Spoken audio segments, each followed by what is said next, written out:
राजीव जी दिल्ली से। राधे राधे महाराज जी। महाराज जी आपके चरणों में कोटि कोटि प्रणाम। महाराज जी भगवान एवं देवता जी में क्या फर्क है? कोई फर्क नहीं, एक ही परमात्मा सब रूपों में विराजमान है। पहला उत्तर, एक ही परमात्मा सब रूपों में विराजमान है। पर जब हम उन्हें परमात्मा भाव नहीं देखते तब फिर अलग अलग पावर है। एक बार उपनिषद की कथा है, सब देवता दैत्यों पर विजय प्राप्त करके बड़े आनंद में उत्सव मना रहे थे। अप्सराएं नृत्य कर रही थी, गंधर्व गान कर रहे थे, देवता सब अपने सिंहासनों पर विराजमान थे। तो देखा भगवान ने कि इनको अहम हो गया है, मैं बलवान हूं और मैंने दैत्यों पर विजय प्राप्त की।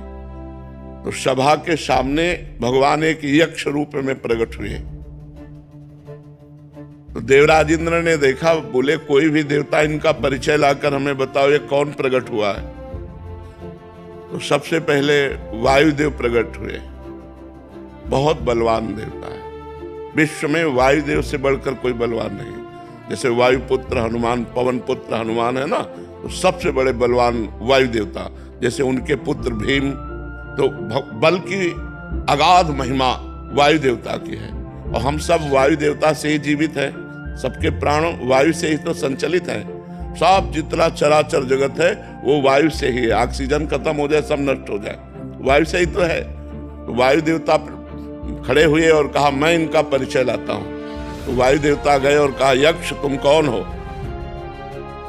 तो उनका हम तो अपना परिचय बाद में बताएंगे, पहले आप बताएं आप कौन है। बोले मैं पवन हूं, वायु।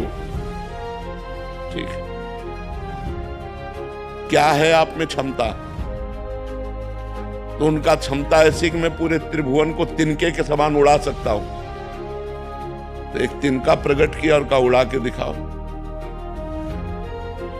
अब वायु देवता से तिनका उड़ाने की बात, वो तो ब्रह्मांड उड़ा दे, लेकिन तिनका नहीं उड़ा।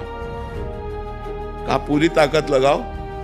वायु देवता पूरी ताकत लगा के हार गए, तिनका ऐसे से ऐसे नहीं कर पाए। आए और बैठ गए। देवराज इंद्र ने कहा कौन है? बोले असमर्थ रहा उनका परिचय प्राप्त करने में। दूसरा देवता अग्निदेव प्रकट, उनका मैं अभी परिचय लेकर आता हूं। उनके पास गए, उनका आप कौन है? उनका आप कौन है? उनका अनल, हुताशन, अग्नि, इन नामों से मेरा संबोधन होता है। बोले आपकी सामर्थ्य? बोले त्रिभुवन को उपले की तरह जलाकर भस्म कर सकता हूं। सब अग्नि से ही जीवित है, क्योंकि जठराग्नि के रूप में अग्नि भगवान ही सबके उदर में विराजमान है। अगर जठराग्नि न हो तो पानी भी न पचे तो हम जीवित ही न रहे। तो उसी तिनके को कहा तुम भस्म करके दिखाओ। तो अग्नि देवता से तिनका भस्म करने की बात, तो उनको रोष आ गया और तिनके की तरफ देखा, कुछ नहीं हुआ। पूरा पावर लगा दिया, कुछ नहीं हुआ।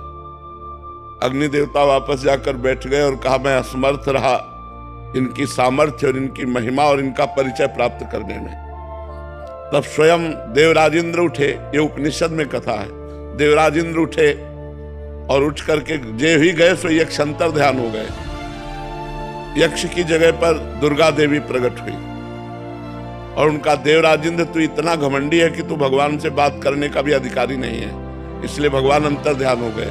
वो यक्ष रूप में भगवान थे। तो इतना समझ ले, तेरे वायु देवता में इतनी सामर्थ्य नहीं कि तिनका उड़ा सके, अग्नि देवता में इतनी सामर्थ्य नहीं कि तिनके को भस्म कर सके। सब भगवान की सामर्थ्य से युक्त हो।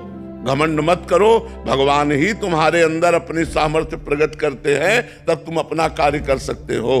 तो वैसे सब देवता भगवान के स्वरूप हैं, पर जब अलग हम देखते हैं तो उनकी सामर्थ्य एक सीमा में है और भगवान असीम सामर्थ्यशाली है।